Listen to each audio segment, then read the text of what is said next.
मित्रों, आप सभी ने पौराणिक काल के बहुत से श्रापों के बारे में पढ़ा या सुना होगा। जैसे कि किसी ऋषि के श्राप से कोई मनुष्य गाय बन गया, या फिर किसी महर्षि के श्राप से कोई महिला शिला यानी कि पत्थर बन गई। परंतु आज हम आपको महाभारत काल के कुछ ऐसे श्रापों के बारे में बताएंगे जिनका प्रभाव आज कलयुग में भी जनमानस भुगत रहे हैं। तो वो कौन से श्राप हैं, जानने के लिए वीडियो के अंत तक बने रहिएगा। श्रृंगी ऋषि ने परीक्षित को दिया श्राप। पौराणिक कथाओं की माने तो पांडवों और द्रौपदी के स्वर्गलोक की ओर प्रस्थान करने के बाद सारा राज्य अभिमन्यु के पुत्र परीक्षित के हाथों में सौंप दिया गया था। हस्तिनापुर की सारी प्रजा परीक्षित के शासनकाल से काफी खुश थी, लेकिन कहते हैं ना कि होनी को कौन टाल सकता है। एक दिन राजा परीक्षित वन में आखेट खेलने गए थे, तभी उन्हें वहां तपस्या में लीन शमीक नाम के ऋषि दिखाई दिए। उन्होंने मौन व्रत धारण कर रखा था, लेकिन ये बात राजा परीक्षित को मालूम नहीं थी।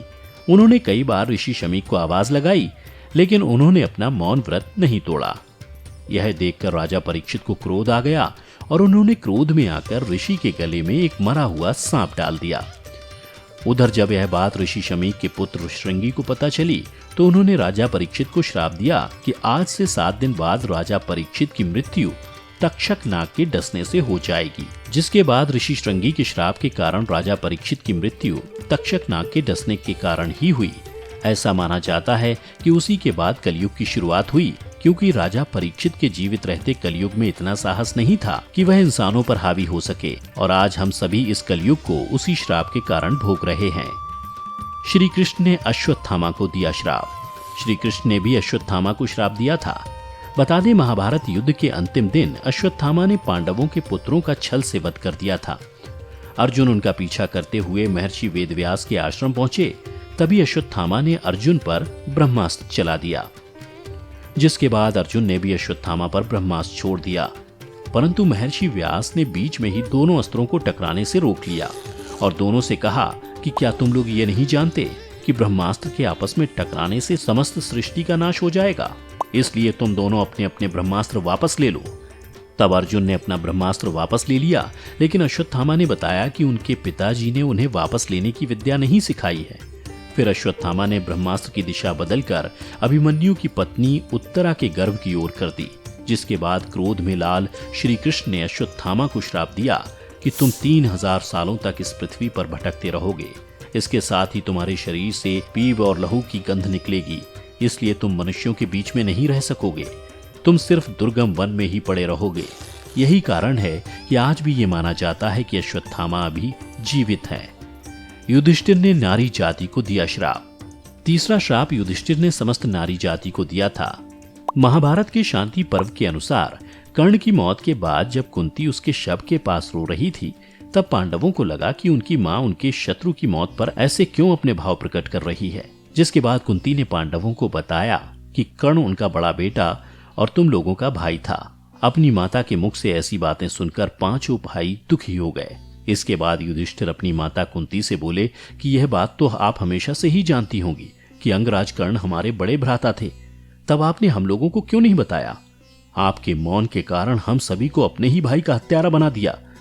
इसलिए मैं आज इस धर्म क्षेत्र कुरुक्षेत्र से सभी दिशाओं और धरती को साक्षी मानकर सभी स्त्री जाति को यह श्राप देता हूं कि आज के बाद कोई भी स्त्री अपने अंदर कोई भी रहस्य नहीं छिपा पाएगी।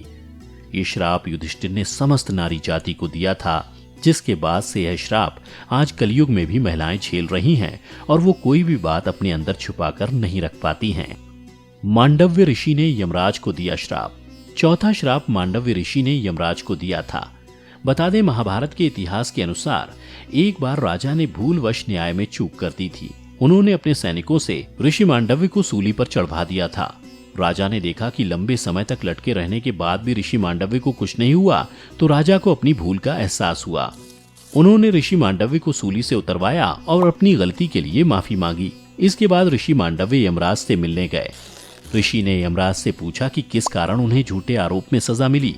तब यमराज ऋषि से बोले कि जब आप 12 साल के थे तब आपने एक छोटे से कीड़े की पूंछ में सीक चुबाई थी, जिस कारण आपको यह सजा भुगतनी पड़ी।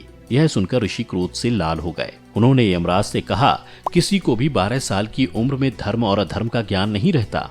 तुमने एक छोटे अपराध के लिए मुझे बहुत बड़ा दंड दिया है। मैं तुम्हें श्राप देता हूँ कि तुम शूद्र योनि में दासी के पुत्र के रूप में जन्म लोगे। मांडव्य ऋषि के इसी श्राप के कारण यमराज को विदुर के रूप में जन्म लेना पड़ा। उर्वशी ने अर्जुन को दिया श्राप। 5वां श्राप कुंती पुत्र अर्जुन को अप्सरा उर्वशी ने दिया था। मित्रों, यह उन दिनों की बात है जब पांडव वनवास पर थे और उन्हें देव व्यास जी ने अपना राज्य फिर से पाने के लिए उपाय बताते हुए दिव्य अस्त्रों की आवश्यकता के बारे में बताया, जिसके बाद अर्जुन दिव्यास्त्र की शिक्षा पाने स्वर्गलोक चले गए।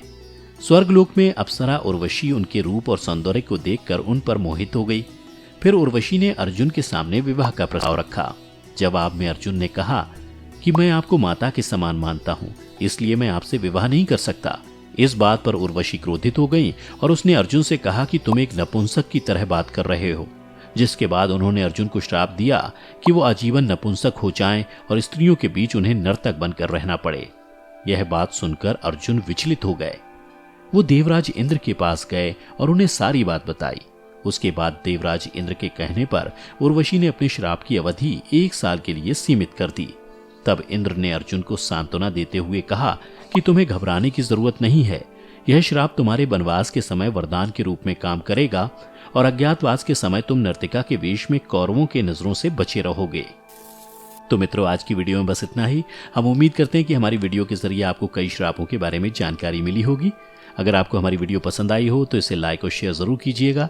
अगर आपने हमारे चैनल को सब्सक्राइब नहीं किया है तो जरूर करिए।